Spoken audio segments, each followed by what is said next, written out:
Rahim wa sallallahu ala nabiyil karim.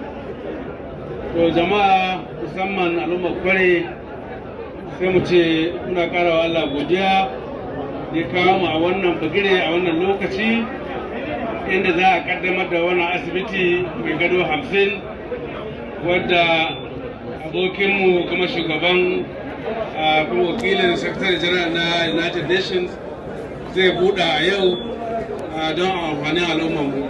Muna ƙara godiya ƙwarai ga kyawun tarban da aka yi muna ƙara godiya ga mai girma sarki mun kware babanmu da wannan kyauta da ya bayar da karramawa muka ba wannan bakon namu. Muna godiya ƙwarai da gaske kan haka zan gayyato shi wannan bakon namu zai kaddamar da wannan asibiti. It's my pleasure now to invite our brother the representative of the Secretary General of the United Nations and the coordinator of UN in Nigeria, Mr. Edward Kalon, to formally commission this project.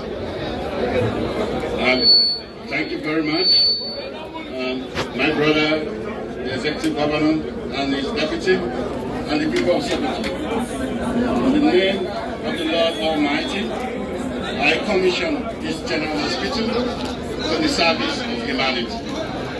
May the souls that come here for medical services be given the masses of God Almighty. Amen.